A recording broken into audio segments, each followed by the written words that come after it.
ഇവിടെ ഒരു family guest ഹൗസിലേക്ക് പോകുന്ന വഴിയിൽ പ്രതാപ് എന്നൊരാളെ മീറ്റ് ചെയ്യുന്നു. അവരുടെ കയ്യിൽ ചേഞ്ച് ഇല്ലാത്തതിനാൽ പ്രതാപും 10 രൂപ കൊടുത്ത് ഒരു ടീ വാങ്ങി കൊടുക്കുന്നു. അതൊരു കാരണമായി വെച്ച് ആ ഫാമിലിയോട് ഫ്രണ്ട്ലി ആയി സംസാരിച്ച് ആ ഫാമിലിയിലെ പെൺകുട്ടിക്ക് ചോക്ലേറ്റ് എന്തോ മരുന്ന് കലർത്തി കൊടുക്കുന്നു.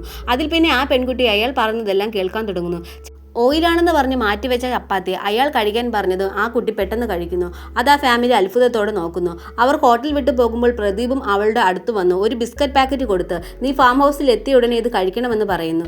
എന്നാൽ ഫാം ഹൗസിൽ എത്തിയപ്പോൾ എല്ലാവരും കാറിൽ നിന്ന് ഇറങ്ങുന്നു. എന്നാൽ ആ പെൺകുട്ടി മാത്രം അയാൾ കൊടുത്ത മുഴുവൻ ബിസ്ക്കറ്റും കഴിച്ചതിന് ശേഷം മാത്രം ആ ഫാം ഹൗസിലേക്ക് പോകുന്നു.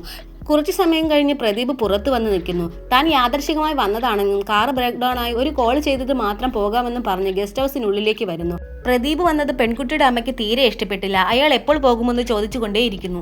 പ്രദീപ് പെൺകുട്ടിയെ വിളിച്ചു വരുത്തി പ്രണയത്തെക്കുറിച്ച് ചോദിച്ചുകൊണ്ടിരിക്കുമ്പോൾ അവളുടെ അനിയൻ അവളുടെ ദേഹത്തൊരു ബോൾ അടിക്കുന്നു. അപ്പോൾ തന്നെ അവൾ നോർമൽ ആകുന്നു. അത് കണ്ട പ്രദീപ് ഇപ്പോൾ ഉടനെ എഴുന്നേറ്റ് നിന്റെ അനിയനെ അടിച്ചിട്ട് വാ എന്ന് പറയുന്നു. അയാൾ പറയുന്നത് കേൾക്കാതിരിക്കാൻ അവൾക്ക് പറ്റുന്നില്ല. അതിനാൽ എഴുന്നേറ്റ് പോയി അനിയനെ അടിക്കുന്നു.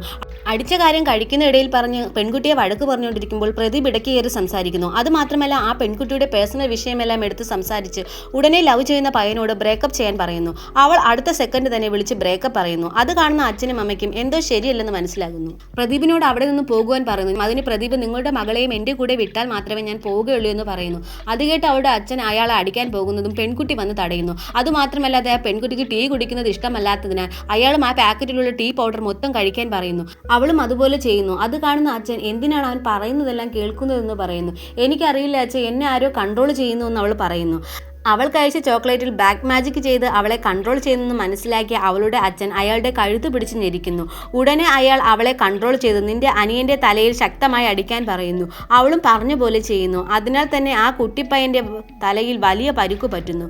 കുട്ടിക്ക് സീരിയസ് ആയതിനാൽ ഹോസ്പിറ്റലിൽ കൊണ്ടുപോകണമെന്ന് പറയുന്നു. കാല് പിടിച്ച് അച്ഛൻ കെഞ്ചുന്നു. അതിന് പ്രദീപ് നിങ്ങളുടെ മകളെ തന്നിട്ട് മകനെ ഹോസ്പിറ്റലിൽ കൊണ്ടുപോകാൻ പറയുന്നു.